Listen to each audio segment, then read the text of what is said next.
A very good morning to all of you. Don't get threatened by this sheaf of papers. I won't be too long. My dear friend Adi Godrej, Chairman of the ISB, Mr. Dean Ajit Rangmaker, and ironically, all three of us come from Mumbai, sitting here. And all the benefactors of this institute come from Delhi. The Munjals, the Mittals, Punj, and Anuljit, all four good friends from Delhi. Both of us box between Mohali and Hyderabad. And that's the strength of India, where we bring together all parts of the country into one united whole. And I think that's the strength of the 250 odd students who comprise the Mohali campus of ISB, sharing, learning from each other, understanding different points of view, different parts of India's culture, its tradition, its heritage. And I think that's the strength which a business school environment gives to all of us students. I'm saying us students because technically even I'm enrolled at a business school as we speak.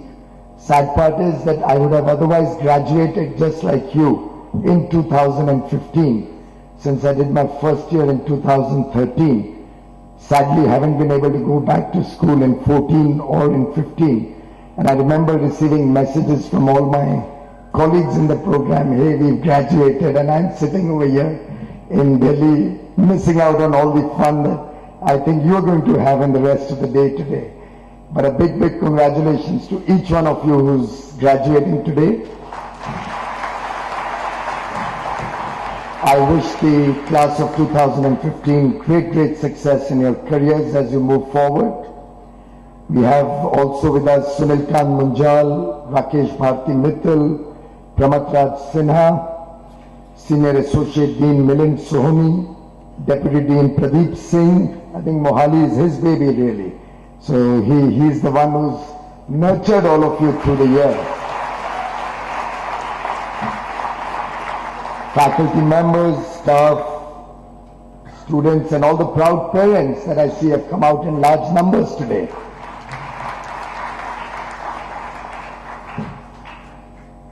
It's really a privilege to be a part of a distinguished institution like ISB. And I'm sure it must have been great fun navigating through the year, learning newer things, meeting newer people, making new friends. And I'm sure at the end of this year, as you sit back today and reflect on what your experiences are, you share with your parents the good times, the bad times, the new students of the family, the managing of family business program, the MFAB, the experiences of people who probably took a course or two in Hyderabad, because I believe both campuses run seamlessly and you have the ability to move from one campus to the other. It's a day of great joy, but also a day of great trepidation as you move into the next phase of your life, as you move into the back to business scenario, as you move back into your homes, into the environments, the challenges of working in the real world. I'm sure each one of you must be planning out, charting out a course ahead of you. And I thought I'd share with you my own experience when one moves into a new role late in life at the age of 49. When you move into a new role, you set certain benchmarks, certain plans before you. And in my own work, I've worked to a certain set of commandments, a certain set of guidelines, certain principles. And I thought I'd share with you some of those principles, how I could relate those principles to the work in a real life scenario that I'm trying to do, and allow you to consider if any of those principles work for you. Obviously, there's no one size fits all. Obviously, I don't claim to be any great professor of good management practices. But maybe since we are in any case at your last day in school, let me take this opportunity to share with you some of my own experiences. And in that sense, I remember while I was at my business program, when my first class of negotiation took place, I don't know if you have negotiation as a subject here. Deepak Malhotra was teaching us negotiation. And I remember at the end of that 1.5-hour lecture, and I shared this with the dean when I had dinner with him that night, coincidentally. I shared with him and I said, my entire course program expenditure, what I would incur when I would have completed my 3-year program, was paid off in this one lecture that I attended today. The first lecture on negotiation that Deepak Malhotra gave me, I thought paid for a 3-year program.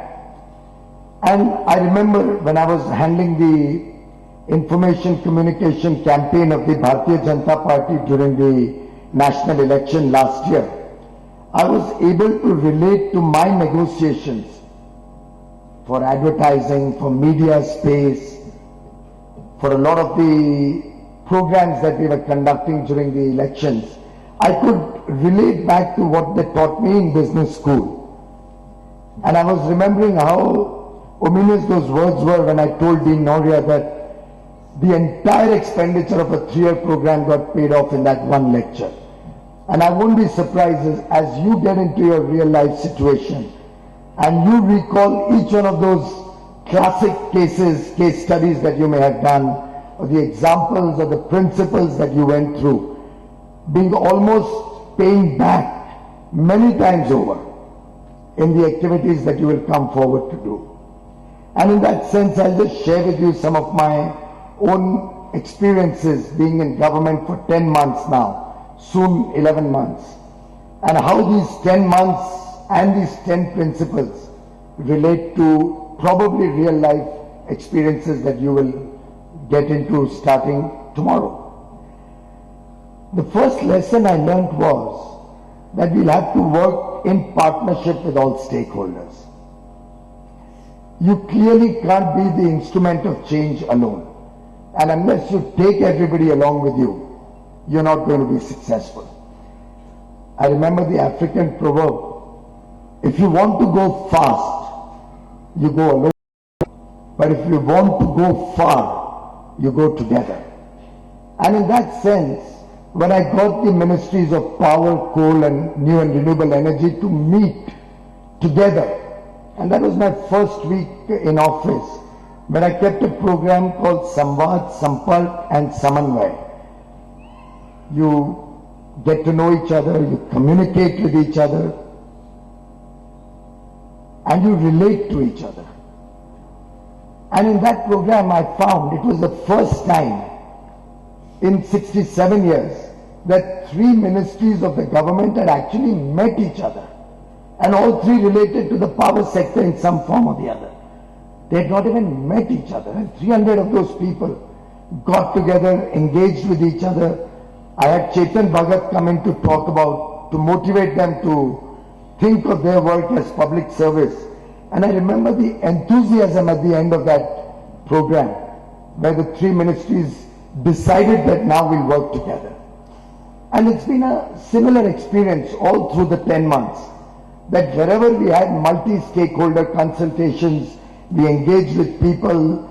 The coal strike was a clear example, where everybody talked of doom and gloom, what could happen if the strike went on. You remember the famous coal strike in England? The United Kingdom had almost come to a standstill at that infamous coal strike. But when we sat with the workmen, engaged in a dialogue, and it was a probably 8 or 9 hour dialogue in the ministry, and we could relate to each other's problems and we could relate to each other's concerns.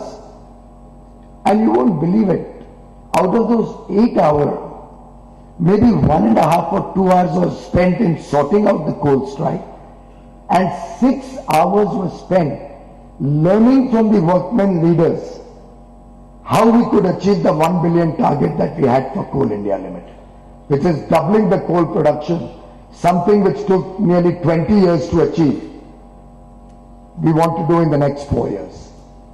But more ideas came from them than could ever have come to my mind or the mind of the chairman or the senior executives. But when we think of it together as a shared responsibility, we can achieve much more. And partnerships will always go a longer way than individual action. The second lesson that I learned in the last few days, and which has become my commandment, is that leadership will always have to be decisive.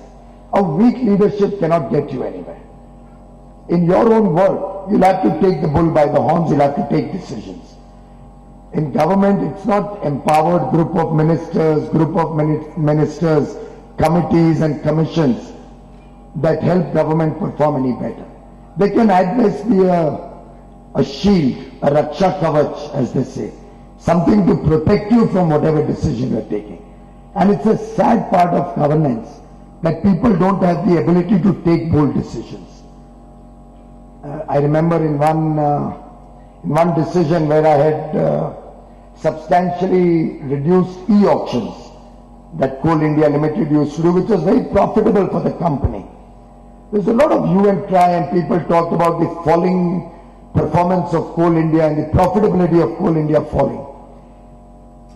And at that point I shared this concern with Prime Minister Modi that the profitability of Coal India is getting affected because of this decision, but it's in wider national interest that we need to reduce e-auction and provide more coal to the power plants so that people can get power and affordable power.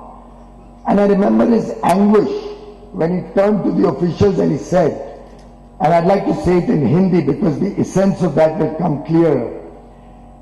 He said, कब तक इस देश में लोग अपनी company या corporation के या अपने डिपार्टमेंट के प्रॉफिट एंड लॉस अकाउंट को देखते रहेंगे? कभी किसी ने इस देश के प्रॉफिट एंड लॉस अकाउंट को देखा है क्या? Till when will we keep assessing the profit and loss account of one company? Isn't it time we looked at the profit and loss of the country as a whole? And to my mind, that is what decisive leadership is all about. Can we think at a bigger scale? Can the leadership be more decisive? Take some decisions which may seem inconvenient, but are in the wider public interest, wider interests of the nation. And in that sense, leadership will define your own success, your own ability to perform. And I would urge each one of you to be willing to take strong decisions. You may make some mistakes. Be willing to accept those mistakes. Be willing to learn from those mistakes. But take decisions. The third big lesson that I learned was our actions have to be more outcome oriented. They can't be outlay oriented. It's not important how much money government spends on education, on health, or any of the other activities. It's what the outcome is going to be. What are we going to achieve out of that? Benjamin Franklin had once commented, those who fail to plan to fail. We'll have to plan for what we are going to achieve out of every action that we do.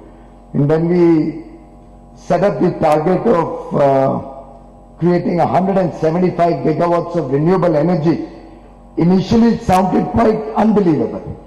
It was probably a little top-down driven approach. But once that was set in our minds, once we took that decision, then we worked on a bottom-up approach to make sure that we achieve the outcome.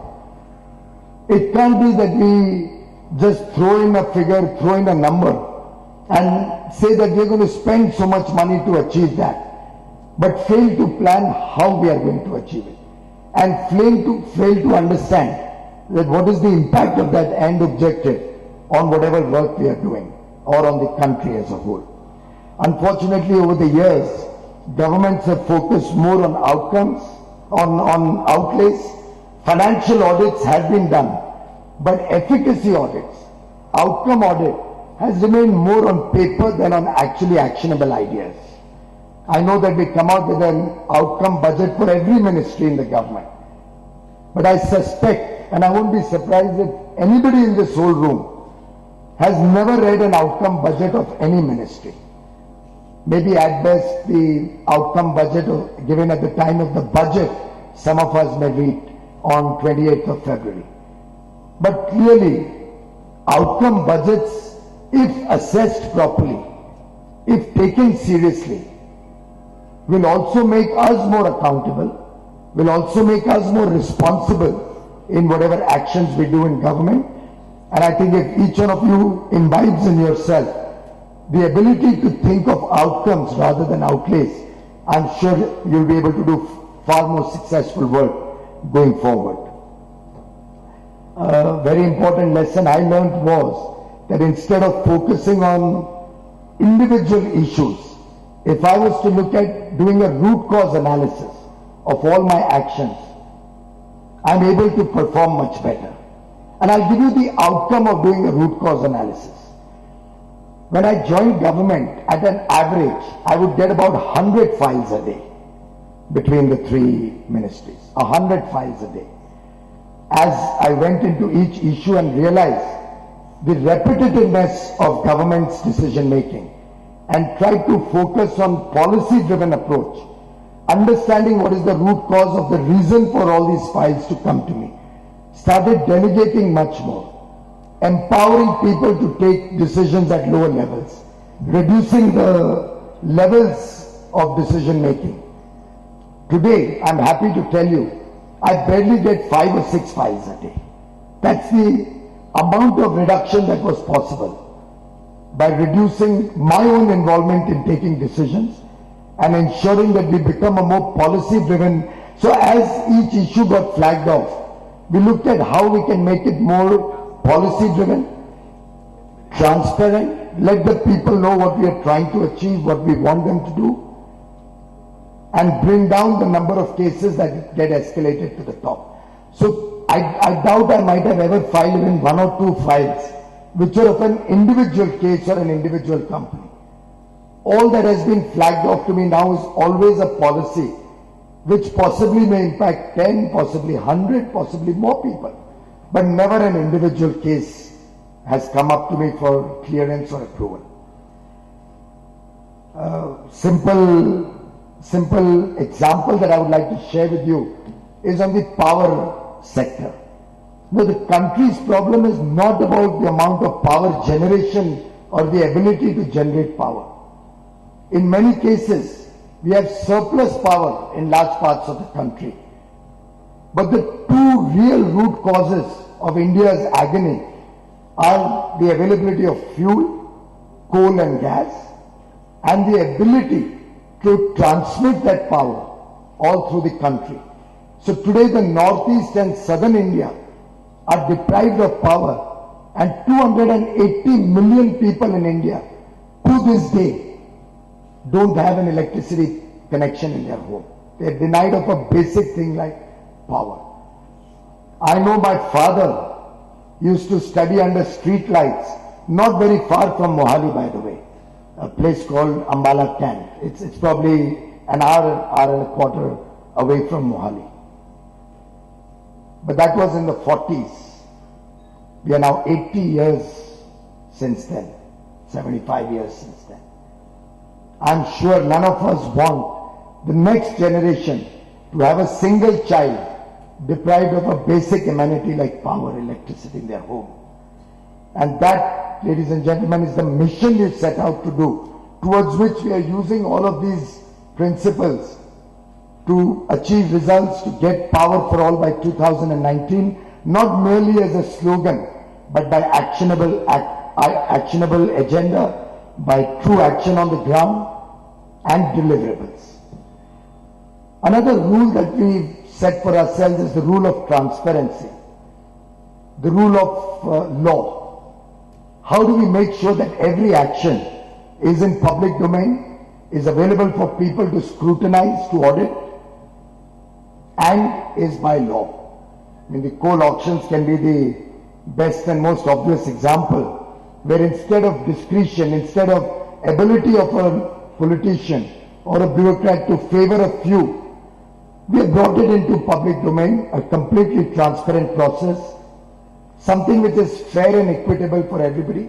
And if each one of us, and fortunately we have illustrious leaders from business who have over the years been icons of working through the rule of law. I mean, an Adi Godrej or a Munjal or a Mittal are known for their outstanding track record to follow the rule of law, to go straight.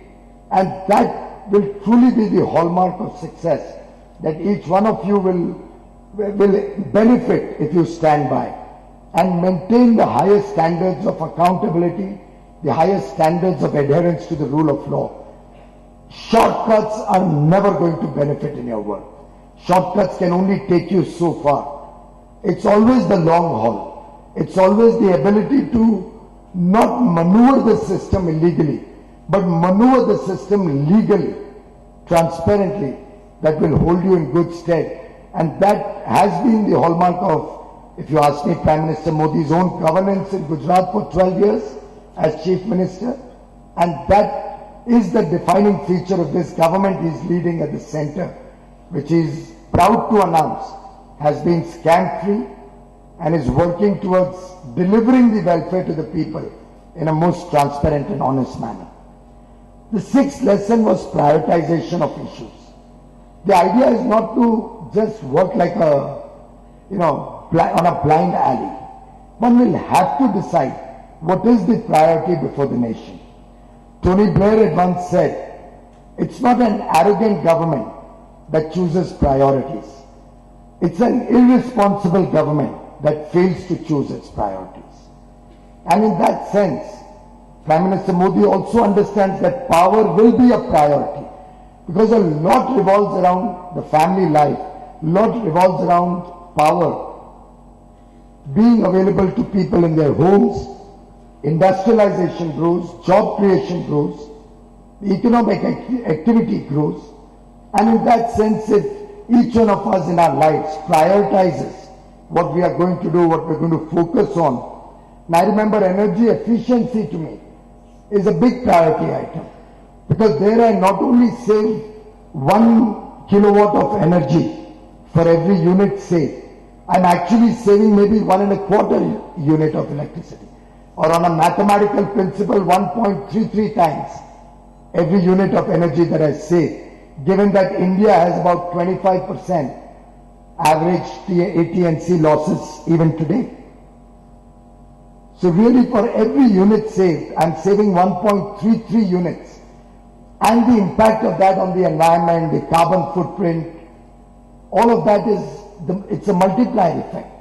So if I prioritize my efforts so that in 2.5 years from now, I can bring down the energy wastage by 10%. I'm looking at powering those 280 million homes out of this energy saved. So clearly prioritizing issues is one way. Each one of you can achieve better results, become more cost conscious, and the cost benefit of your actions will be the largest if you prioritize your actions. The next lesson that I've worked on is time-bound execution and faster dispute resolution. Unfortunately, in India over the years, we've just allowed disputes to fester and continue. It'll be a great day if we can bring down disputes in the law courts. We can start engaging with people, talking to people, and sorting out issues bilaterally, rather than letting them linger on for years and years. Very often it's a choice between the devil and deep sea, and that's when faster decision making can make a lot of difference. I remember I was confronted with the problem of anti-dumping duty being imposed on the solar industry when I joined office. An anti-dumping duty, if not imposed, would have given a message that India does not care for domestic manufacturers. An anti-dumping duty, if imposed, would have killed the solar mission, would have killed any efforts to bring renewable energy to India. Because in the short run, we wouldn't have been able to scale up, given that Indian manufacturing had very limited ability. The issue was almost a done deal. 22nd of May, 4 days before we were sworn into government, the Commerce Ministry had passed an order that anti-dumping duty should be imposed on several countries. One day it just struck me that why not call the manufacturers and try and have a dialogue. We had a 6 or 7 hour dialogue one evening with all the major manufacturers of solar equipment. And at the end of the dialogue, we both sides realized what are each other's problems. We were able to draw up an actionable plan which could be a win-win for both the solar manufacturers, for the government and for India as a whole. And it took barely 1 week to resolve that issue. And for the first time, certainly in India, possibly anywhere in the world, you saw a group of persons who were manufacturers of a particular set of equipment, the solar manufacturers, withdrawing an anti-dumping solar application despite having got a favorable order from the Ministry of Commerce. It was the first time somebody withdrew that and realized that they would actually be a sufferer if that anti-dumping duty was imposed. So clearly, if one was to look at time-bound dispute resolution, one can really get far more done than just going to the law courts. The 8th lesson was, of course, something you're all very familiar with, is the technology focus. And the amount of savings we are getting because of a technology focus, because of the Digital India program, is humongous. In my own efforts to bring down cost of LED, the LED bulbs that we are procuring in government, we've used technology in a big way, used the reverse bidding process, brought out more tighter standards and had more checks through technology intervention.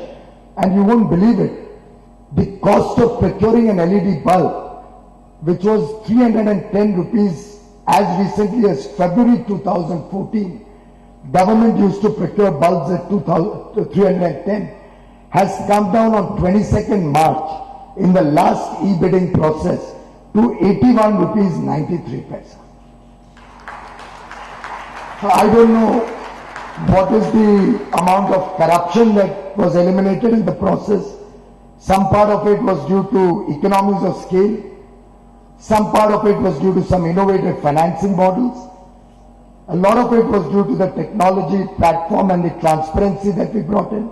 But technology has the power to impact government, businesses, and of course each one's lives. When we talk of smart grids, smart cities, that's exactly what we are looking at. Of course, innovative financing is another thing which governments need to imbibe in their own working. I'm looking at some new financing models which will bring down renewable energy costs significantly. And I'm hoping that very soon you'll see renewable energy in large measure being almost at grid parity with coal. And I believe that will be the day India will be able to truly scale up renewable energy to world standards, maybe become the world's largest producer of renewable energy, and innovative financing models can really help. And I'm sure with the kind of training that you have got in your business school, each one of you can become innovators of new financing models in your own businesses, in your own work. Last lesson is on accountability and close monitoring. This is a lesson which Prime Minister Modi actually gave me.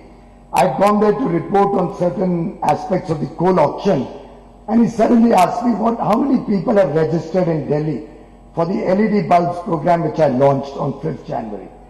This was about a month after that, and I was completely foxed. I didn't have any clue how many people had registered. And I said, I'll check and get back to you. And he said, Piyush, काम ऐसे नहीं होता है. जब तक आप उसको closely monitor नहीं करोगे, तब तक आप उसकी accountability नहीं set कर पाओगे. You'll have to monitor the people's work on a real-time basis. And he gave me the example of Jan Dhan Yojana. I'm sure you've heard about that. A country where nearly 100 million homes did not have a connect with the financial inclusion program. They were completely unbanked. Again, 67 years after independence. When Prime Minister Modi took it up on mission mode, and actually got 125 million homes connected to the financial architecture of the country in under 5 months. It didn't happen on its own. And when he shared with me that he used to have a morning meeting every day to review the progress of that program, that's how in 5 months he was able to reach nearly 99% of the homes all across India, to at least bring them into the financial architecture, and then look at how we can involve the banking system to truly reach the benefits to the people, to give them the power of having a bank account, the power of banking, the power of being in an integrated system, the financial system of the country. And actually since then I've become much more conscious in my follow-up of the nearly 263 items that I have on my dashboard, which I have to follow up regularly. Coal production being a critical item, I actually get an SMS every morning giving the previous day's coal production. And it's only because of these interventions that India has been able to achieve the highest increase in the generating capacity added in the last year. 22,000 megawatt installed capacity added last year, the highest in the history of India. 22,700 circuit kilometers of transmission lines added in the last 12 months, again the highest in the history of India. Energy shortage, which is a way to measure what is the outages, what are the problems people are facing, down to 3.6% last year, the lowest in the history of India. The coal production, as a nation we've increased coal production by 8.3%, the highest in the last 23 years since liberalization. Coal India itself has added 32 million tons of coal in the last 10 months, growth of production, which took them 4 years between 2010 to 14 to do. They added 30 million tons in 4 years, but were able to do 32 million in 10 months. It's like nothing has changed. Everything is the same. The people are the same. The workers are the same. The technology as yet is the same. We still have to have new technology interventions. We still have to have many more things to be done there. But it's the same people empowered with all these 10 principles, closely monitored and made accountable. And that's the kind of results one can get. So truly, I think you are all privileged. You are privileged to have the education of a wonderful institution like ISB. Do something that leaves a lasting impact in whatever work you may want to do. As you leave the portals of this esteemed institution, go back into society. As Dean Rangnecker also mentioned, go back into society with all these learnings, with all that the last 12 months has taught you. Go back into society in whatever vocation you may take. And on my side, I urge as many of you as can afford it, as are willing to do, give some portion of your life also back to society. It could be in public service, it could be in national service, it could be in government, it could be in an NGO right outside your home, it could be a simple thing like a building society or a resident welfare association. You can impact society, you can impact people's life, you can make a difference to this country in a multitude of ways. But please do get engaged in some form or the other in nation building. That will give you more satisfaction than any amount of the dollars that you may earn, than any amount of the riches or luxuries that you may get. But believe me, the satisfaction that you get, even if it's in such a small thing as trying to keep your neighborhood clean, your workplace clean, being a part of the Swachh Bharat campaign, being a part of the literacy campaign, being a part of the Beti Bachao, Beti Padhao campaign. If you could even teach one young girl, maybe a maid's daughter, maybe a driver's daughter, somebody, the immense satisfaction that you will get will far outweigh any amount of work, any amount of income that you may get, any amount of profitability that Adi's company or Sunil's company may get out of your work, the greatest satisfaction will come out of public service. I would just like to end by requesting Dean Rangnekar to consider if it's possible to set up an innovation lab, and I'm happy to get it funded from the power sector of the government. If the institute can consider setting up an innovation lab,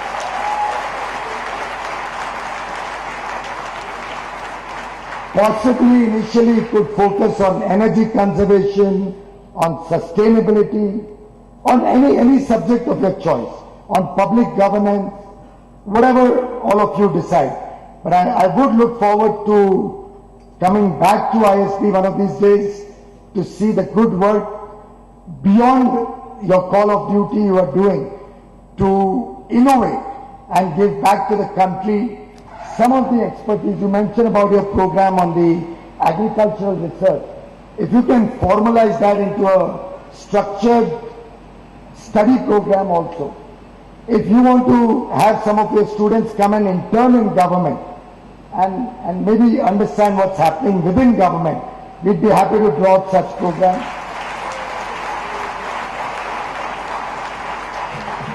But clearly a great privilege for me to be amongst all of you, ladies and gentlemen. Once again, my best wishes to all of you in your career ahead and a hearty congratulations. Thank you.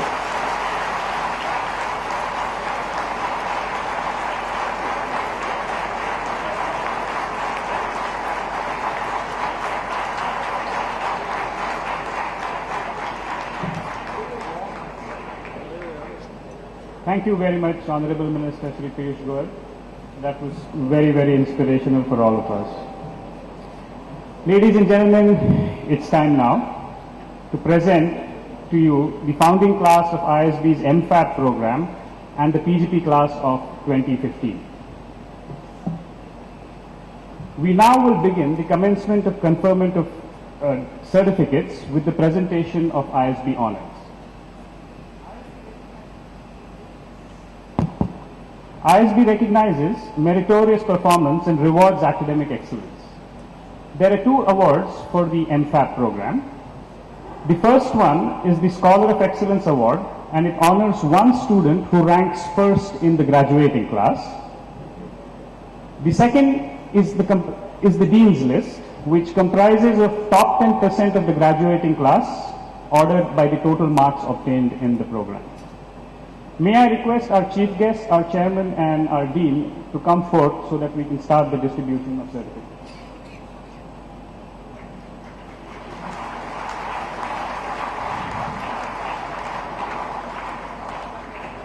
The ISB Scholar of Excellence of the founding class of Management Program for Family Business is Navdeep Singh.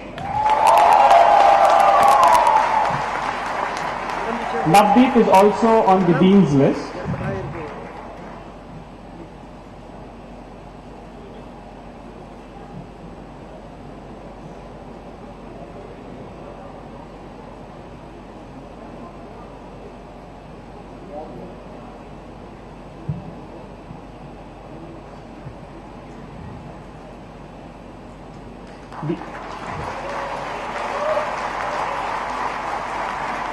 The other students in the Dean's List are